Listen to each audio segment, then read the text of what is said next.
വാരണാസിയിൽ മോദിക്കെതിരെ മത്സരിക്കാൻ തയ്യാറാണ് എന്ന് പ്രിയങ്ക ഗാന്ധി ഹൈക്കമാൻഡിനെ അറിയിച്ചതിനു പിന്നാലെ ആദ്യ മത്സരത്തിൽ തന്നെ തോൽക്കണോ എന്ന ചോദ്യമാണ് പലരും ഉന്നയിച്ചത്. എന്നാൽ മുന്നിലുള്ള കണക്കുകൾ പരിശോധിച്ചു കഴിഞ്ഞാൽ ഹിന്ദി ഹൃദയഭൂമിയിൽ മോദിക്ക് കാര്യങ്ങൾ അത്ര സുഗമമായിരിക്കില്ല എന്നാണ് വിലയിരുത്തൽ. ഇന്ത്യയിലെ തന്നെ ഏറ്റവും പഴക്കം കൂടിയ നഗരങ്ങളിൽ ഒന്നാണ് വാരണാസി. ആകെയുള്ളത് 15 ലക്ഷം വോട്ടുകളാണ്. 2014 നരേന്ദ്രമോദി 5 ലക്ഷത്തിലധികം വോട്ടുകൾ നേടിയാണ് വിജയിച്ചത്. ആം ആദ്മി പാർട്ടിയുടെ അരവിന്ദ് കെജ്രിവാൾ 2 ലക്ഷത്തിലധികം വോട്ടുകൾ നേടി രണ്ടാം സ്ഥാനത്തെത്തുകയും ചെയ്തു. അതായത് മോദി നേടിയത് 3 ലക്ഷത്തിലധികം വോട്ടുകളുടെ ഭൂരിപക്ഷമാണ്. 2009 ജയിച്ചത് മുരളി മനോഹർ ജോഷിയാണ്. 2,03,122 വോട്ടുകൾ നേടിയാണ് വിജയിച്ചത്. 1,07,000 വോട്ടിന്റെ ഭൂരിപക്ഷമായിരുന്നു അന്ന് ഉണ്ടായിരുന്നത്. 2004 വാരണാസി ജനങ്ങൾ തിരഞ്ഞെടുത്തത് കോൺഗ്രസ് സ്ഥാനാർത്ഥിയായ ഡോക്ടർ രാജേഷ് കുമാർ മിശ്രയെയാണ്.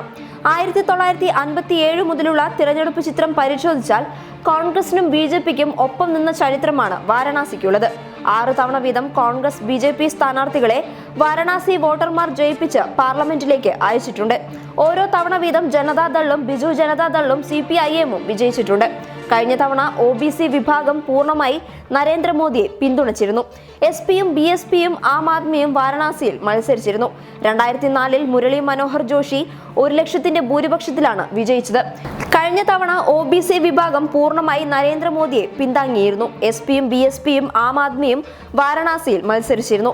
2004 മുരളി മനോഹർ ജോഷി 1 ലക്ഷത്തിന്റെ ഭൂരിപക്ഷത്തിലാണ് വിജയിച്ചത്. ഇത്തവണ പ്രിയങ്ക എത്തുകയും പ്രതിപക്ഷ പാർട്ടികൾ ഒന്നിച്ച് പിന്തുണയ്ക്കുകയും ചെയ്താൽ വാരണാസിയിൽ മോദി ഇത്തിരി വിയർക്കുക തന്നെ ചെയ്യുമെന്നാണ് വിലയിരുത്തൽ. വാരണാസിയിൽ പ്രിയങ്ക ഗാന്ധി കളത്തിലിറങ്ങിയാൽ നരേന്ദ്രമോദിക്ക് കൂടുതൽ സമയവും വാരണാസിയിൽ തന്നെ ചിലവഴിക്കേണ്ടി വരും. രാഹുൽ ഗാന്ധി രാജ്യത്തുടനീളം നടന്ന് പ്രചരണം നടത്തുമ്പോൾ നരേന്ദ്രമോദിയെ വാരണാസിയിൽ തളച്ചിടാൻ കഴിഞ്ഞാൽ അത് നേട്ടമുണ്ടാക്കുമെന്നാണ് കോൺഗ്രസ് വിലയിരുത്തൽ. ഗംഗാ തീരം ഇത്തവണ ആരെ തിരഞ്ഞെടുക്കുമെന്നുള്ളത് കാത്തിരുന്ന് തന്നെ കാണാം. News desk public Kerala.